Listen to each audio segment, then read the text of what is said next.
In today's video, I'm going to teach you how to save a 3D view in Revit. Saving a 3D view is a great way to capture a specific perspective of your model so you can return to it at any time, share it with your team, or use it consistently in presentations and documentation. The process is simple, and once you've done it a couple of times, it'll become second nature. Start by opening the 3D view you want to save.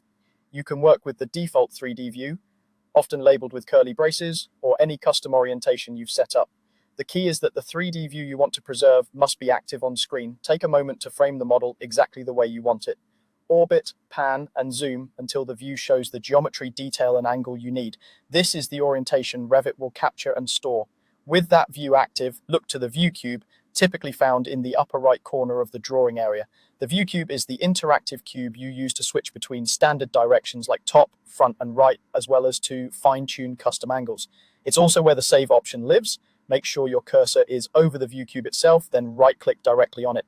In the context menu that appears, choose Save View. The moment you select Save View, Revit creates a brand new named 3D view and places it in your project browser. You'll find it under the 3D views category alongside your other three-dimensional views. This new view is a snapshot of your current orientation, including the exact angle and zoom level you were looking at when you saved it. A couple of quick pointers to make this smoother. If you don't see the Save View option when you right-click, double-check that a 3D view is active. The command won't appear in a plan, elevation, or drafting view. Also, be sure you're right-clicking the view cube itself, not the canvas.